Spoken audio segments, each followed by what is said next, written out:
Hello friends, स्वागत है आप सबका हमारे चैनल में। अगर आप पढ़ाई को आसान और मजेदार बनाना चाहते हैं तो चैनल को सब्सक्राइब जरूर करें। चलिए कि बिना किसी देरी के आज का टॉपिक शुरू करते हैं। आज का टॉपिक है हमारा अनुपात और समानुपात। आज का टॉपिक है हमारा अनुपात और समानुपात। यहाँ पे है आज का टॉपिक, यहाँ पे अनुपात और समानुपात।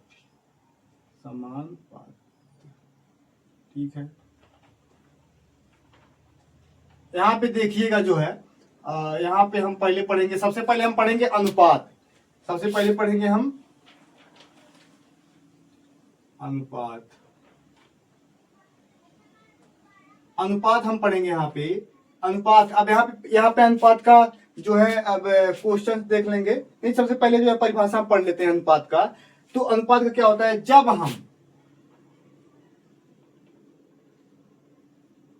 हम यहाँ पे लिख लीजिए आप, जब हम एक ही प्रकार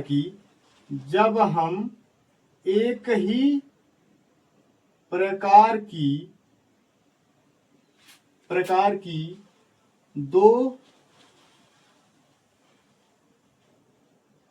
दो राशियों की तुलना करते हैं, तुलना भाग द्वारा करते हैं, तो उसे अनुपात कहते हैं। तो उसे अनुपात कहते हैं। इसे हम से लिखते हैं, इस प्रकार लिखते हैं। इस तरह से हम लिखते हैं। जैसे मान लीजिए, जैसे यहाँ पे एक है, यहाँ पे जैसे 2:3, ऐसे, ठीक है, ऐसे लिखते हैं हम, ठीक है। अब यहाँ पे एक क्वेश्चन है आपके लिए, यहाँ पे एक क्वेश्चन है, आपका। अब जैसे एग्जांपल उदाहरण आप ले लीजिए। यहाँ पे उदाहरण है एक कक्षा में, ठीक है। अभी यहाँ पे ले लीजिए 10:15, ठीक है। 10:15 हो गया यहाँ पे हमारा। अब यहाँ पे उदाहरण, इसको हम अब सरल कैसे करेंगे, ठीक है। अब सरल करेंगे इसको। क्या है हमारा क्वेश्चन? हमारा ये है, एक कक्षा में कितने हैं? इसको यहाँ पे लिख लीजिए। यहाँ पे एक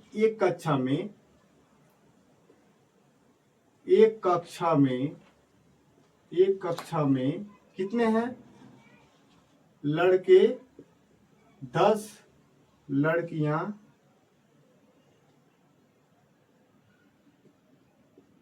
15, ठीक है। अब इसको हम 10:15 लिखेंगे, ठीक है। इसको क्या लिखेंगे हम? 10 क्या लिखेंगे हम? यहाँ पे लिखेंगे 10:15, ठीक है।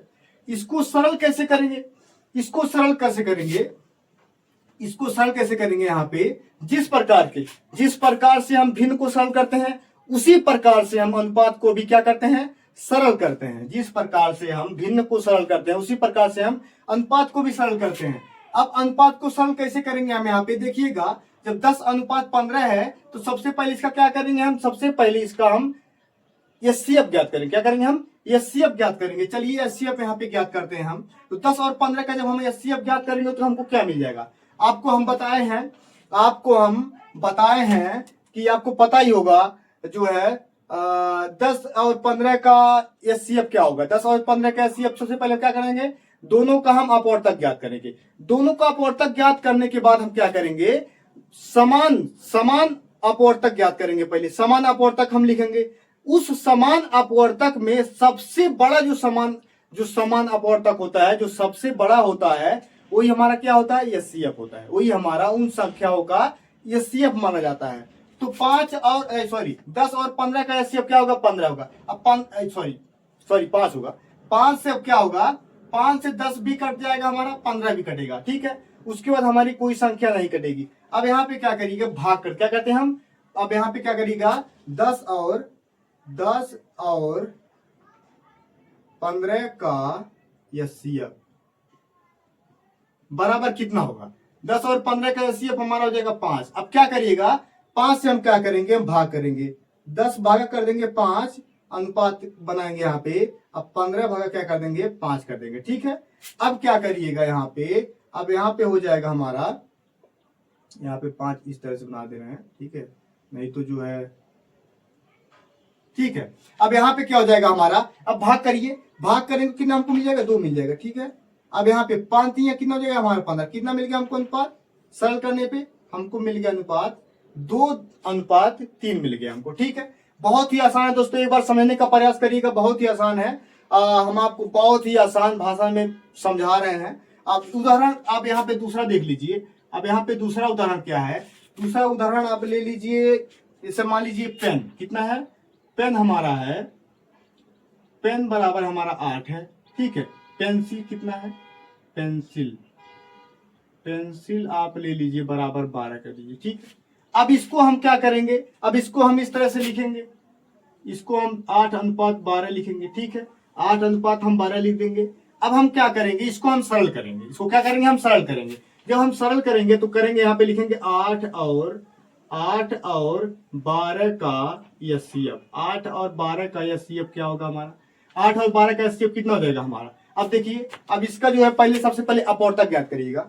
8 का अपवर्तक क्या होते हैं, 8 के अपवर्तक होते हैं 1 2 4 और 8 होते हैं। ठीक है, 1 2 4 और 8 होते हैं। तो सबसे पहले 8 बड़ा है तो 8 से 12 नहीं कटेगा। ठीक है, 8 नहीं होगा हमारा, दोनों का अपवर्तक 4 होगा, उससे छोटा क्या हमारा 4 है। अब 4 जो है 12 के भी अपवर्तक होते हैं, 1 3 4 और क्या होता है 6 होता है और 12 होता है। ठीक है, तो 6 तो है नहीं, इसमें 4 है, 4 दोनों मिल गया हमारा 4, कितना हो गया हमारा 4, कितना हो गया हमारा 8 और 12 का एचसीएफ 4 मिल गया हमको। अब क्या करेंगे, भाग करेंगे, क्या करेंगे हम, अब भाग करेंगे। अब करेंगे यहाँ पे 8 तो लिखेंगे यहाँ पे, तो 8 भागा 12 नहीं सॉरी 12 4, 8 भागा 4 अनुपात लगाएंगे यहाँ पे 12 कर देंगे। अब क्या कर देंगे, भागा 4 कर देंगे। अब क्या हो जाएगा हमारा, बराबर जब करेंगे 4 दूना 8 हो जाएगा, अनुपात कितना हो जाएगा 4 3 12 हो जाएगा, कितना हमको मिल गया 2:3 मिल गया यहाँ भी। ठीक है, बहुत ही आसान है। एक क्वेश्चन और है, एक क्वेश्चन और आप देखिएगा जो है यहाँ पे, अब हमको बता रहे हैं, यहाँ पे है, यहाँ पे है, यहाँ पे मान लीजिए आप यहाँ पे ले लीजिए उदाहरण में तीसरा 36 अनुपात 48 ले लीजिए, 48 हो गया। ठीक है, 36 अनुपात क्या है हमारा 48 है। इसको हम क्या करेंगे, सरल करेंगे। इसको जब हम सरल करेंगे तो क्या होगा हमारा, तो यहाँ पे लिखेंगे 36 और 48 का एचसीएफ हम ज्ञात करेंगे। ठीक है, एचसीएफ जब हम ज्ञात करेंगे कितना हमको मिल जाएगा, हमको कितना मिलेगा देख लीजिए।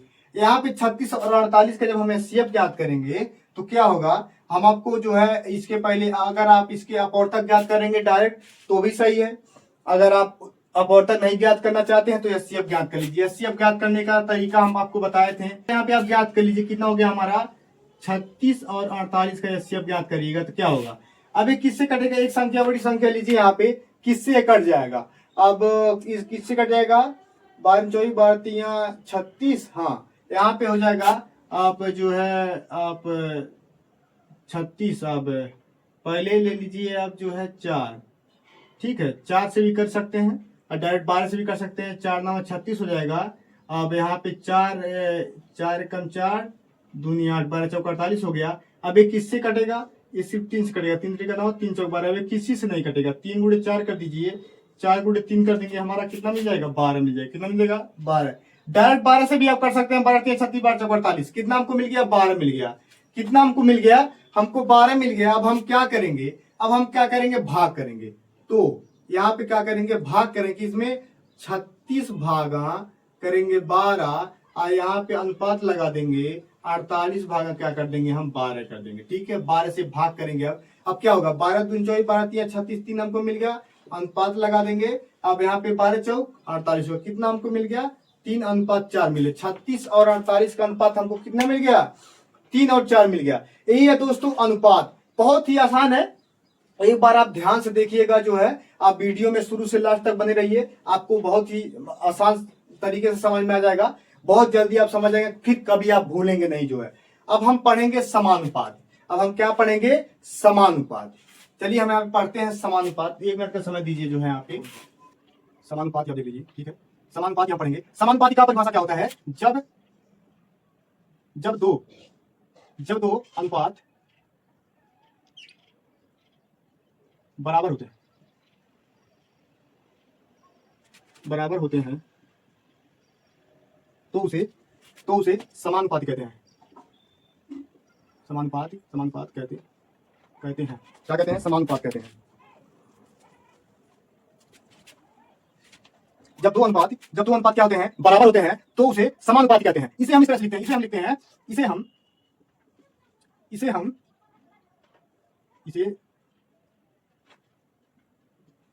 ठीक है, इसे हम इस तरह से लिखते हैं। अब देखिए यहाँ पे बराबर। अब यहाँ पे बराबर कैसे है? यहाँ पे देखना है। यहाँ बराबर कैसे है ये हमको देखना है। तो यहाँ पे यहाँ पे इसको ले लीजिए आप 2, जैसे कि मान लीजिए यहाँ पे है 2, ठीक है। अब यहाँ पे 2:3 बराबर क्या है? 4:6। अब इसको हम कैसे ज्ञात करेंगे? यहाँ पे ज्ञात करना है। कैसे हम ज्ञात करेंगे कि समानुपात है या नहीं है? समानुपात है या नहीं है, इसको इस तरह से लिख सकते हैं। इसको हम या करके आप लिख लीजिए। यहाँ पे इस तरह से लिख सकते हैं 2/3 बराबर, अब यहाँ पे 4 क्या करेंगे? 6। इस तरह से लिख सकते हैं, ठीक है। इस तरह से लिख सकते हैं हम। तो इसको हम क्या करिएगा? यहाँ पे तिरछा नहीं, यहाँ पे इस तरह सॉरी, यहाँ पे आप जो है तिरछा क्या होता है? अब जांच करने के लिए जब हम समानुपाती को हम जांचते हैं कि बराबर है कि नहीं है हमारा, तो सबसे पहले हम क्या करेंगे? तिरछा गुणा करते हैं। क्या करते हैं? हम यहाँ पे लिख दे रहे हैं तिरछा गुणा करते हैं। समानुपात यहाँ पे लिख लीजिए।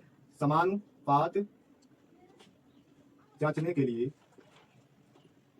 तिरछा गुणा करते हैं। क्या करते हैं? गुणा करते हैं। क्या करिएगा? यहाँ पे देखिए तिरछा गुणा क्या होता है? यहाँ पे 2, ठीक है, 3 है बराबर है 4:6, ठीक है। अब तिरछा गुणा करेंगे क्या होगा? तिरछा गुणा करेंगे तो 2 गुणे क्या हो जाएगा हमारा? 6 हो जाएगा। 4 गुणे हमारा क्या हो जाएगा? 3 हो जाएगा, ठीक है। 2 गुणे 6 करेंगे, ठीक है। 2 गुणे 6 करेंगे, यहाँ पे हो जाएगा हमारा, अब क्या हो गया? 3 गुणे क्या हो गया हमारा? 4 हो गया, ठीक है। अब इसको क्या करेंगे? हम इसको इस तरह से लिख सकते हैं। किस तरह से? या करके 2/3 बराबर करके 4/6 लिख सकते हैं। कैसे? अब तिरछा गुणा क्या करेंगे? हम तिरछा गुणा करेंगे। कैसे करेंगे? तिरछा गुणा करेंगे, ठीक है। तिरछा गुणा करेंगे क्या हो जाएगा हमारा? तिरछा गुणा करेंगे, ठीक है। तिरछा गुणा करेंगे तो हमको मिल जाएगा। अब यहाँ पे क्या करेंगे? क्या हो जाएगा? 2 6 कितना हो गया हमारा? 12 बराबर क्या हो गया हमारा? 12 मिल गया हमको, बराबर मिल गया। यही है जब दो अनुपात बराबर होते हैं। क्या होते हैं? जब दो अनुपात बराबर होते हैं तो उसे समानुपात कहते हैं। यहाँ पे हमको बराबर मिल गया, ठीक है। इसी तरह से एक एग्जांपल ले लीजिए आप। यहाँ पे एग्जांपल लीजिए आप। यहाँ पे देख लीजिए, यहाँ पे एग्जांपल, यहाँ पे आप अच्छा कर लीजिए। जैसे कि मान लीजिए यहाँ पे है ए, ठीक है। यहाँ पे ए है, ठीक है। ए है, ए अनुपात है, आप क्या ले लीजिए जो है, यहाँ पे ए अनुपात बी ले लीजिए, ठीक है, बराबर डी अनुपात सी ले लीजिए, ठीक है। ठीक है, सी हो गया। अच्छा कब बता रहे हैं आपको? अब यहाँ पे क्या हो जाएगा? तीसरा गुणा करेंगे, ए डी हो जाएगा। क्या हो जाएगा? ए डी हो जाएगा। एक गुणा क्या कर देंगे हम? एक गुणा डी कर देंगे, बराबर कर देंगे। अब यहाँ पे क्या हो जाएगा? सी गुणा ए नहीं, एक गुणा सी हो, यहाँ पे एक गुणा सी हो जाएगा। और बी गुणा क्या हो जाएगा हमारा? बी गुणा हो जाएगा, डी हो जाएगा, ठीक है। इसको हम इस तरह से लिख सकते हैं। इसको याद करके हम इस तरह से लिख सकते हैं ए, ठीक है, ए गुणा सी, ए बटा सी कर देंगे यहाँ पे, ए बी हो गया। यहाँ पे ए बी हो जाएगा और इसको लिख सकते हैं हम क्या? डी बटा सी भी लिख सकते हैं। तीसरा गुणा कर देंगे हमको, ठीक है। इस तरह से लिख सकते हैं, ठीक है, बराबर यहाँ पे कर लीजिए। इस तरह से लिख सकते हैं, ठीक है। अब इसी तरह से हम जाते हैं। एग्जांपल आप एक और लीजिए। यहाँ पे एग्जांपल लिख लीजिए। एग्जांपल ले लीजिए 3:5 बराबर 6:12। 3:5 बराबर 6:12 है। इसको हम जो है ज्ञात करेंगे कि समानुपाती है या नहीं है। तो उसके लिए हम आपको क्या बताएं? तिरछा गुणा। क्या करेंगे हम? तिरछा गुणा करेंगे। यहाँ पे लिखेंगे तिरछा गुणा करेंगे। क्या करेंगे हम? तिरछा गुणा करेंगे। यहाँ पे तिरछा गुणा करेंगे क्या होगा हमारा? 3 गुणा क्या हो जाएगा हमारा? 12 हो जाएगा, बराबर कर देंगे। अब यहाँ पे क्या कर देंगे? 5, 6 गुणा क्या कर देंगे? 5 कर देंगे, ठीक है। यहाँ पे क्या हो जाएगा? यहाँ पे हो जाएगा 12 3 6 30 बराबर, यहाँ पे इस तरह से लेंगे 6 30। ये क्या है? बराबर है। दो अनुपात बराबर है? नहीं है। तो हमारा क्या? दो अनुपात क्या है? बराबर नहीं है। तो हमारा क्या? समानुपात नहीं है। यहाँ पे लिखेंगे समानुपात नहीं है, ठीक है। अब ये क्या है हमारा? ये हमारा समानुपात है। यहाँ पे लिखेंगे समान नहीं, यहाँ पे लिखेंगे समानुपात है, ठीक है। बहुत ही आसान है दोस्तों। अब एक और एग्जांपल ले लीजिए। यहाँ पे एक एग्जांपल ले लीजिए। यहाँ पे हमको एक मिनट, यहाँ पे रूल है अज्ञात संख्या ज्ञात करना। अज्ञात संख्या ज्ञात करना हमको बता रहे हैं अनुपात में। अनुपात के क्वेश्चन में अज्ञात संख्या को ज्ञात करना है। अब यहाँ पे एक क्वेश्चन ले लीजिए। यहाँ पे उदाहरण ले लीजिए। उदाहरण आप ले लीजिए यहाँ पे, जैसे कि अज्ञात संख्या उदाहरण आप ले लीजिए। यहाँ पे 2:5 बराबर 2:5 बराबर हो गया हमारा x अनुपात 8 ले लीजिए, ठीक है। x अनुपात 8 हो गया हमारा। अब इसको हम सरल करेंगे। हमको क्या बताया है? तिरछा गुणा करेंगे। इसके लिए क्या करेंगे? हम यहाँ पे तिरछा गुणा करेंगे। क्या करेंगे? तिरछा गुणा करेंगे, ठीक है। तिरछा गुणा करेंगे तो इसको बोलते हैं क्रॉस मल्टीपल। क्या? क्रॉस मल्टीपल करेंगे। यहाँ पे क्या होगा हमारा? यहाँ पे करिए 2 क्या हो जाएगा? 2 गुना x हो जाएगा, बराबर हो जाएगा 5 गुना क्या हो जाएगा? 8 हो जाएगा हमारा। तो क्या करेंगे? यहाँ पे 2x हो गया, बराबर 5 कितना हो गया हमारा? 40 हो गया। x का मान हमको ज्ञात करना कैसे होगा? x बराबर हो जाएगा 40/2, x बराबर 20। कितना हमको मिल गया? x बराबर 20 हमको मिल गया, ठीक है। x बराबर कितना मिल गया? x बराबर हमको 20 मिल गया। इसी तरह से दूसरा क्वेश्चन है यहाँ पे 3:4 बराबर x अनुपात 20। x अनुपात 20 है यहाँ पे। अब यहाँ पे क्या होगा? अब यहाँ पे आप देख लीजिए। अब यहाँ पे तीसरा जब हम गुणा करेंगे क्या होगा? तीसरा गुणा करेंगे क्या होगा हमारा? क्रॉस मल्टीपल करेंगे तो 3 गुणे x बराबर 4 गुना क्या हो जाएगा? 20 हो जाएगा, ठीक है। 20 हो जाएगा हमारा, ठीक है, 20 हो जाएगा हमारा। अब यहाँ पे करिएगा, क्या हो जाएगा हमारा? 3x हो गया बराबर 3x हो गया, बराबर कितना हो जाएगा हमारा? 3x हो गया, नहीं सॉरी 3x नहीं होगा। यहाँ पे 3 गुना 20 होगा। तो यहाँ पे सॉरी, यहाँ पे 3 गुना 20 होगा, ठीक है। यहाँ पे क्या होगा हमारा? लिख दिए हैं यहाँ पे यहाँ पे क्वेश्चन हमारा गलत हो गया है। यहाँ पे रहेगा 2:8 रहेगा। यहाँ पे मिस्टेक हो गया था, यहाँ पे देख लीजिए आप जो है, यहाँ पे 8:x रहेगा, तो यहाँ पे हो जाएगा 2 गुना x तभी होगा, ठीक है। क्रॉस मल्टीपल जब करेंगे हम तभी होगा 2 गुना x, ठीक है। अब ये सही हो गया है, जो है ये सही है। अब यहाँ पे इसी प्रकार से देखिएगा आप यहाँ पे, तो 3 गुना क्या होगा हमारा 20 होगा, कितना होगा 3 गुना 20 होगा। और जो है यहाँ पे क्या हो जाएगा हमारा, यहाँ पे 4 गुना क्या होगा हमारा x होगा, क्या होगा 4 गुना हमारा x होगा। 3 गुना 20 करेंगे इस तरह से, और यहाँ पे इस तरह से होगा, ठीक है। 3 गुना 20 बराबर 4 गुना क्या हो जाएगा x हो जाएगा। अब यहाँ पे क्या होगा 3, अब यहाँ पे क्या हो जाएगा 60 हो जाएगा, बराबर कर देंगे 4x हो जाएगा, ठीक है। अब x बराबर हमको कितना मिल जाएगा, x बराबर हमको मिलता है 4 से जब 60 में भाग करें कितना होगा हमारा, कितना हो जाएगा हमारा 15 चौका 60 होता है। कितना x बराबर हमको कितना मिल गया, x बराबर हमको 15 मिल गया। x का मान हमारा कितना मिल गया 15 मिल गया। ये जो है दोस्तों अज्ञात संख्या ज्ञात करना, ठीक। अनुपात के क्वेश्चन में अज्ञात संख्या इसी प्रकार से ज्ञात करते हैं। उसको क्या करेंगे हम, क्रॉस मल्टीपल कर देंगे, जो आएगा हमारा उसके बाद से जो है हम x का मान आराम से निकाल सकते हैं। बस इतना ही जो है। आगे की क्लास में हमको क्वेश्चंस आपको के लिए हम क्वेश्चंस लाएंगे, बहुत ही महत्वपूर्ण क्वेश्चन जो है एग्जाम्स में पूछे जाते हैं, कंपटीशन के एग्जाम्स में। ये भी इस तरह के भी सवाल भी क्वेश्चन में पूछे जाते हैं। यूपी टेट में भी पूछे गए थे इस तरह के सवाल जो है। आप एक बार वीडियो को ध्यान से देखिएगा, बहुत ही आसान भाषा में आपको बताए हैं। आप अगर आपको वीडियो पसंद आई हो तो चैनल को सब्सक्राइब करें, लाइक करें, शेयर करें, और जो है बेल आइकन दबाना ना भूलें।